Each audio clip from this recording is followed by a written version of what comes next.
sommes le jeudi 12 avril. Bonsoir à tous et bienvenue sur Monaco Info. Voici tout de suite le sommaire. Qu'en est-il des travaux des jardins d'Apolline? Le ministre d'État Jean Castellini et Albert Croesi ont rencontré la presse pour faire un point sur l'avancée du chantier en cours. Nous consacrerons une large page à la Monaco Ocean Week et nous débuterons avec la venue en principauté d'une délégation du Cabo Verde. Nous reviendrons sur cette visite de travail. Une conférence au musée océanographique présentait la mission au Cabo Verde justement et le programme Sargasse mené aux Antilles. Une équipe de Monaco Info les avait accompagnés en octobre dernier. Nous vous expliquerons les causes et conséquences de ce phénomène. Opération de sensibilisation ludique et gourmande de la mer à l'assiette souhaite alerter sur la nécessité d'une consommation durable des produits de la mer. Nous vous en dirons plus. Toujours dans le cadre de la Monaco Ocean Week, l'AIEA et l'accord Rameuge ont souhaité s'associer pour améliorer la surveillance et la gestion des proliférations des micro-algues toxiques en Méditerranée. Nous vous présenterons leurs méthodes. Et ce jeudi, notre Focus Info sera lui aussi porté sur la protection des océans. Nous reviendrons sur la 9e édition de la Monaco Blue Initiative à Édimbourg, en Écosse. Vous l'aurez compris, ce journal sera largement dédié à la Monaco Ocean Week. Mais pour débuter, je vous propose de revenir sur le point presse organisé ce jeudi matin à la résidence du ministre d'État. Il était accompagné de Jean Castellini et Albert Croesi afin de parler de la surélévation des jardins d'Apolline, mais également d'autres futurs projets. Le résumé de Sandrine Nègre. Le souverain l'avait annoncé dans les colonnes de Monaco Matin à l'occasion de son 60e anniversaire. La piste de la surélévation des jardins d'Apolline était envisagée. Nous étions alors en mars. Moins d'un mois plus tard, vous le voyez, tout a été examiné, les études sont terminées et cette solution est possible. De ce sinistre que le gouvernement gère depuis maintenant de nombreux mois, naît une opportunité. Les services concernés ont fait un travail remarquable dans un temps record. Et aujourd'hui, c'est en effet agréable pour le conseiller de gouvernement que je suis et pour le ministre d'État de pouvoir annoncer une bonne nouvelle. Oui, c'est faisable. Il pourra donc y avoir une surélévation au jardin d'Apolline. Il pourra donc y avoir 45 appartements de plus qui seront construits et qui feront l'objet d'une attribution à des foyers monégasques. 45 logements neufs qui s'inscrivent ainsi dans le panorama général des appartements qui seront livrés jusqu'en 2021. En tenant compte donc des attributions de Langelin et de Upavayoun, cela fait 450 logements neufs, donc un rythme de 100 à 110 logements par an en moyenne sur les prochaines années. Et puis il y a également des appartements de restitution, soit ceux qui sont libérés par les monégasques attributaires dans des nouvelles opérations, ou des appartements de toute manière dont l'État est propriétaire et qu'il réhabilite. Et qui viendront se rajouter à ces 450 appartements, un total environ, selon nos estimations, de 180 appartements supplémentaires. Donc au total, livraison neuve et appartements de restitution, mais remis à neuf, plus de 620, 630 appartements sur la période. Des immeubles hauts donc aux différentes entrées de la principauté, à l'image de Langelin au jardin exotique ou de Testimonio 2. Sachez d'ailleurs qu'un prolongement serait envisagé pour permettre la réalisation de Testimonio 3. Et plusieurs opérations dites intermédiaires sont tout aussi importantes, comme celle en cours à l'intersection de la rue Platy et de l'avenue Crovetto, non loin du parc Princesse Antoinette. Ce sera une opération qui sera livrée courant 2019. Son nom aujourd'hui en interne, c'est Soleil du Midi. Je crois que c'était le nom d'un des immeubles, puisqu'il y a eu 2 immeubles qui ont été remembrés. C'était le nom de l'un d'entre eux. Cela permettra de livrer 25 logements supplémentaires. Nous sommes toujours à l'affût, en principauté, d'opérations possibles à tous les endroits. Et les projets et réflexions autour du logement des Monégasques seront au cœur très prochainement d'une commission plénière d'études avec le Conseil national. La question du logement qui est bien sûr étroitement liée à celle de la démographie. Ouvrons à présent une large page consacrée à la Monaco Ocean Week. Une délégation du Cabo-Verde était présente cette semaine en principauté. Retour sur cette visite de travail dans ce reportage. 2 jours de visite de travail intense pour la délégation du Cabo-Verde menée par son président Jorge Carlos Fonseca. Ce petit État insulaire composé d'un archipel d'îles volcaniques était la 2e étape de la mission en Macaronésie des explorations de Monaco. Invité par le prince souverain pendant la Monaco Ocean Week, c'était l'occasion pour le président du Cabo-Verde de montrer les prises de conscience en matière environnementale qui commencent à émerger dans son pays. Ici à Monaco, il y a une conscience plus élargie, plus profonde. Mais je peux vous dire que du point de vue, par exemple, des énergies renouvelables, à ce moment-là, au Cap-Vert, au niveau national, il y a une couverture de presque 25% d'énergie solaire et éolique. Il y a des îles où le taux de couverture va au-delà de 30%. Il y a une île des 9 îles habitées avec une couverture de 100%. Et le gouvernement du Cap-Vert a un objectif de façon qu'à 2030, les pays aient à un niveau national une couverture de au moins 50% d'énergie alternative. Des relations diplomatiques ont ainsi été ouvertes en amont des explorations de Monaco. La venue de la délégation en principauté montre le souhait de renforcer ces relations dans divers domaines. Cette visite de travail était ainsi l'occasion de présenter différents projets phares de la principauté, tels que celui de l'extension en mer ou encore la création de la mission pour la transition énergétique. Un dîner à la résidence du ministre d'État a permis également de rassembler de nombreux acteurs du secteur économique monégasque. L'environnement est un sujet commun aux 2 chefs d'État. La tenue en parallèle du salon Ever dédié aux véhicules écologiques et énergies renouvelables et de la Monaco Ocean Week était l'occasion de renforcer leur coopération dans ce domaine. Une coopération qui a été officiellement concrétisée par la signature d'un accord cadre entre les 2 pays. Cette relation politique s'est transformée en accord de coopération. C'est le document que nous venons de signer en présence des 2 chefs d'État avec le ministre des Affaires étrangères. Et cet accord de coopération prévoit un cadre. À nous maintenant de le remplir avec des projets communs, des initiatives communes dans le domaine économique, évidemment du développement durable, évidemment de l'écologie, mais aussi de la coopération internationale beaucoup plus classique. Donc voilà ce que prévoit cet accord. Cette visite de travail s'est conclue par un dîner au Palais Princier. Les relations amicales amorcées avec les explorations de Monaco semblent ainsi s'accentuer pour les années à venir.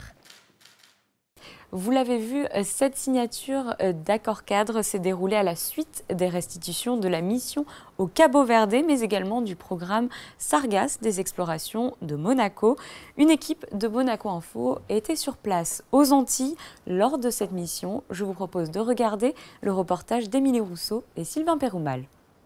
Des tonnes de sargasses échouées sur les plages de Martinique, un phénomène qui est de plus en plus observé dans les Caraïbes. Ces échouages massifs ont été observés pour la première fois en 2011.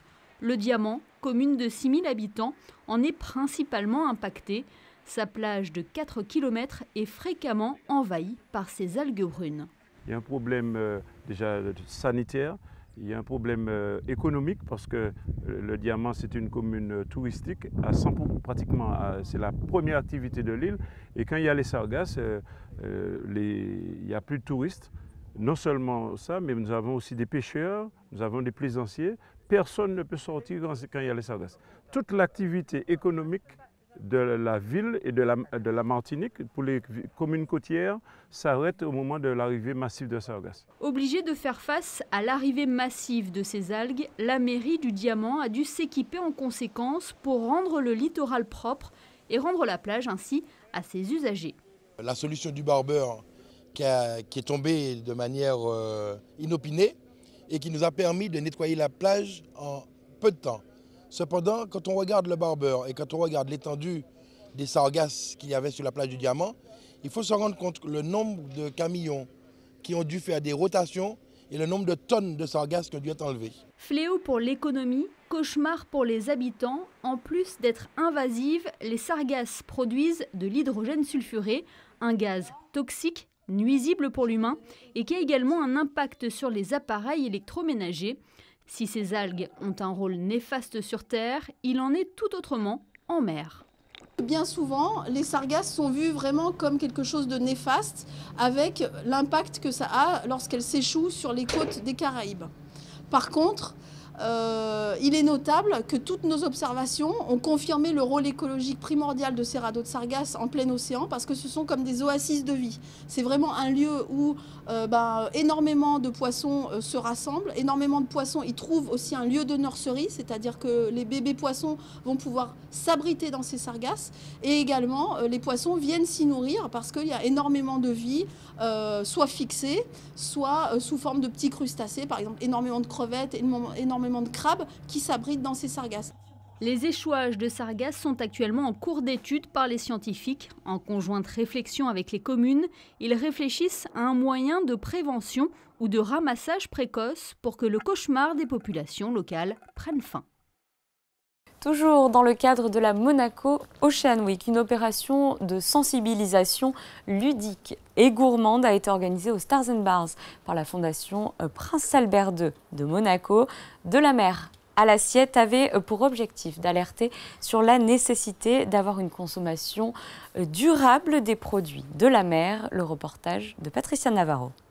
De la même manière qu'il est recommandé de consommer des fruits et légumes de saison, il est apparu nécessaire au cours des dernières années d'adopter des comportements responsables lorsqu'il s'agit de produits issus de la mer. Pour cela, il faut informer le grand public et l'accompagner dans ses choix d'achat. Et c'est pour cette raison que la Fondation Prince Albert II de Monaco a eu l'idée en 2017 de lancer l'opération de la mer à l'assiette. Quand on choisit des espèces de poissons, on peut avoir un impact sur la ressource. Choisir plutôt des espèces qui ne sont pas menacées. Donc on a des partenaires qui sont là aujourd'hui pour expliquer aux visiteurs et aux scolaires. On a 4 classes de Monaco pour les sensibiliser à ça, l'importance de nos choix quotidiens pour des océans durables. La preuve, par l'exemple de grands chefs de Monaco et même au-delà, sont venus cuisiner des produits de la mer en direct et en binôme avec des élèves du lycée technique et hôtelier de Monaco.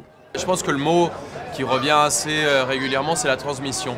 Et quand on transmet, il ne faut pas juste transmettre des recettes, des techniques de cuisine, il faut transmettre aussi une philosophie de vie, une façon de voir le produit, de respect de la terre. Si on veut que mes enfants, que ces enfants, que les enfants de ces enfants puissent connaître ce que c'est un cabillaud, ce que c'est un thon, il faut savoir le respecter. Aujourd'hui, on avait comme thème la palourde, qu'on a travaillé, moi et le chef Juan. On les a cuits dans du cidre avec des aromates, donc des oignons, gingembre, et on a reversé du cidre. Par la suite, on a fait une gelée à base de palourde et de menthe qu'on a travaillé pour verser à chaud. Il y a aussi beaucoup de carottes marinées, radis marinés, oignons rouges marinés, si je me rappelle bien. Exactement. Et le dressage, on s'est inspiré des fonds marins. C'est un dressage qui est inspiré de tout ce qui est raclé aujourd'hui par la pêche industrielle. Plusieurs ateliers ont également été mis en place pour offrir une approche ludique et le message a visiblement bien été compris.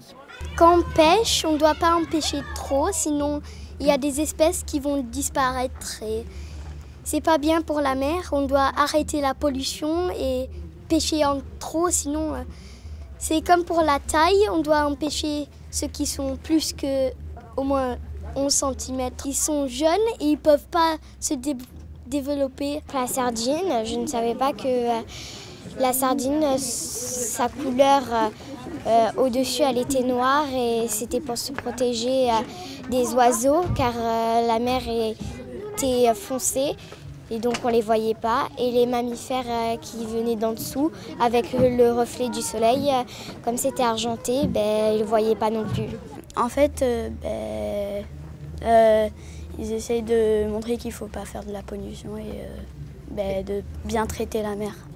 En marge de ces animations, la direction de l'Éducation nationale de la jeunesse et des sports s'est également engagée dans le programme Mr Goodfish.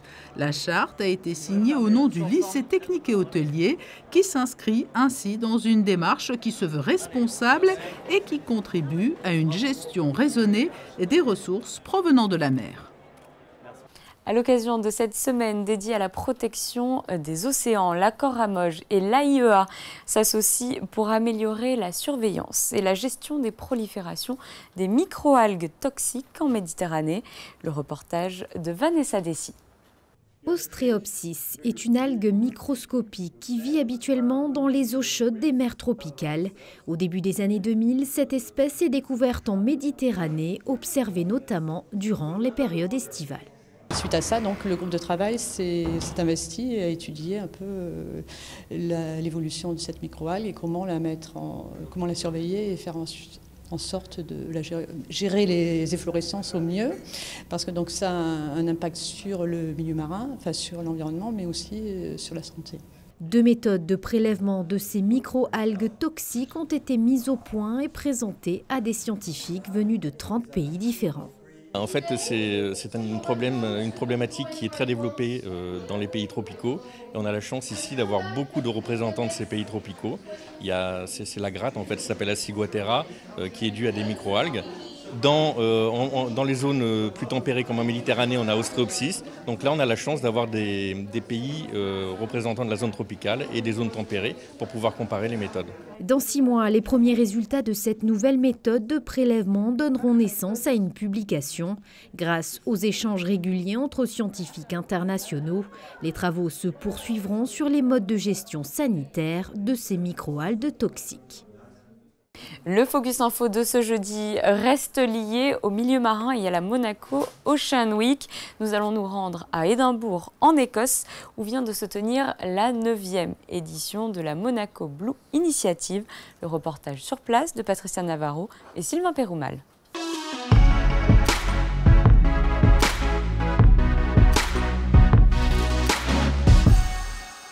Nous sommes en plein cœur de l'Old College University à Édimbourg. C'est ici, en Écosse, que pour sa 9e édition, la Monaco Blue Initiative a choisi de réunir un important panel de spécialistes des mers et des océans, politiques, scientifiques, économistes. Leurs réflexions se sont articulées autour de 3 grandes thématiques, dont la première portait sur la croissance bleue dans les mers du nord de l'Europe. Bâtir nos activités en respectant ce que nous offre la nature est le grand enjeu d'aujourd'hui. Et les mers et les océans, qui représentent 70% de notre planète, sont en première ligne. Alors que l'on tente tant bien que mal de limiter ou réparer les impacts de l'action de l'homme, la nécessité de développer une économie bleue s'impose, une économie respectueuse de l'environnement marin. Il y a toujours les mêmes problèmes, malheureusement, qui menacent nos mers et nos océans. Les dangers dont on a parlé depuis si longtemps, la surpêche, la nécessité de mieux gérer et de créer d'autres aires marines protégées, les différentes pollutions, les différentes atteintes aux différents écosystèmes, l'acidification des océans, mais ce qu'il faut aussi développer en parallèle, c'est cette économie bleue, c'est tout ce que nous pouvons tirer de la mer de façon raisonnable et raisonnée. Et l'un des principaux dilemmes est donc de développer des énergies renouvelables marines tout en protégeant les régions où elles sont mises en œuvre.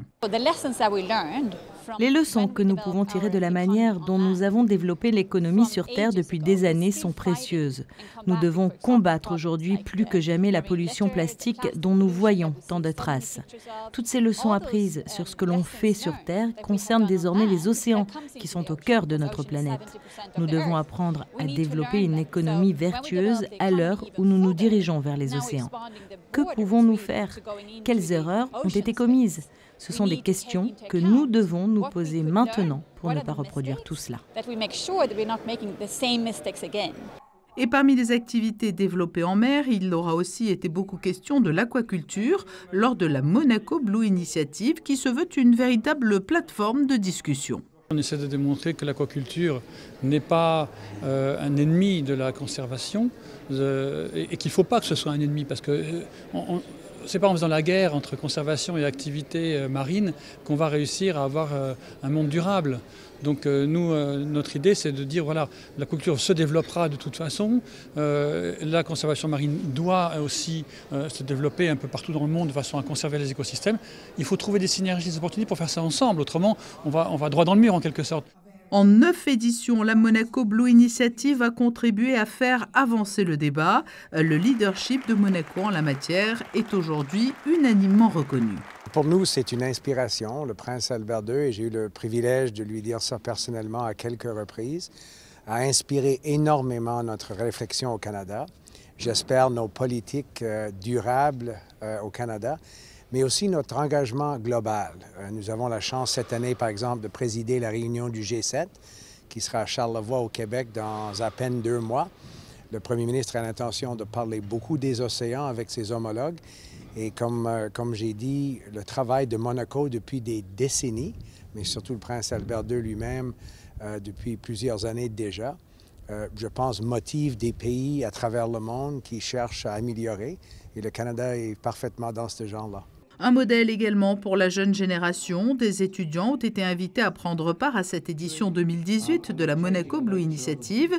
Ils ont eu pour rôle d'alimenter les réseaux sociaux, mais aussi plus simplement de tendre des micros aux intervenants. Une participation active avec pour toile de fond de précieux échanges entre experts qui leur serviront dans leurs études. Je pense potentiellement la génération charnière, vraiment c'est aujourd'hui ou jamais. L'océan c'est beaucoup plus que ce qu'on peut l'imaginer, c'est vraiment la vie.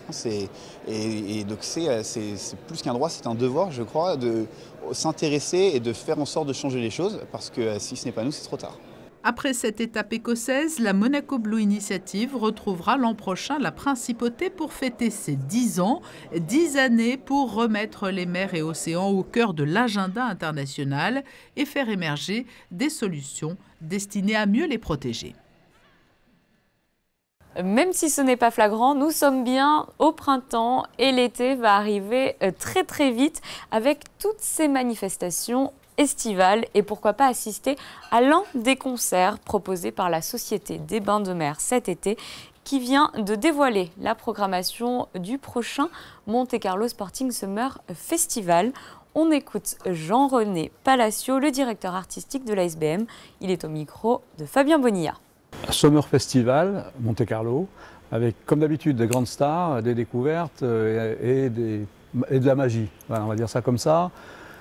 Ringo Starr, All Star, The Original Gypsies, qui est une reformation spéciale autour des anciens de Gypsy King à l'occasion de Fighthead, Seal pour le gala de la Croix-Rouge monégasque, et puis dans le désordre, Santana, Rita Ora, Grace Jones, un groupe russe qui s'appelle Leningrad au mois de juillet, et puis ce qui va être le feu, le grand moment de l'été, une création. Dans le cas d'un dîner-spectacle, créé de manière exclusive, une performance exclusive, je ne sais pas si c'est le mot juste, par le Cirque du Soleil, pour un spectacle qui s'appelle Monte Carlo, qui est une très belle évocation des casinos de Monte Carlo et de la principauté. C'est une belle histoire mise en scène par les artistes du Cirque du Soleil, le récit du Soleil. Et dans le reste de l'actualité, en bref. Le verdict est tombé, l'AS Monaco Basket disputera sa demi-finale du Fan Folk de la Ligue des Champions contre les Allemands de Riesen Ludwigsburg, 3e du championnat d'Allemagne. Le match se jouera le 4 mai à 17h30 heure française. Voici pour l'essentiel de l'actualité en principauté. Je vous propose à présent de découvrir les prévisions météo de ces prochains jours. Demain matin, le temps sera très nuageux avec des averses qui seront toutefois faibles. Elles devraient en revanche être plus importantes au cours de l'après-midi. Les températures seront faibles pour la saison, 11 degrés le matin et 12 degrés l'après-midi. Samedi, le ciel restera très chargé, mais il ne devrait pas y avoir de précipitations. Les températures s'échelonneront entre 13 et 17 degrés. Dimanche, ciel couvert avec quelques risques d'averses, mais des éclaircies ne sont pas à exclure. Les températures 15 degrés le matin, 22 l'après-midi. Lundi matin, nuages et éclaircies se partageront le ciel. Les températures 14 degrés pour la minimale, 21 degrés pour la maximale. Mardi, la journée sera douce, le ciel sera couvert le matin et relativement ensoleillé l'après-midi. Les températures 15 degrés au lever du jour et 22 degrés au meilleur moment de la journée. Ciel dégagé mercredi, la journée sera ensoleillée, les températures 16 degrés le matin et 23 degrés l'après-midi. C'est la fin de ce journal, merci de nous avoir suivis. Je vous souhaite à tous une excellente soirée sur Monaco Info.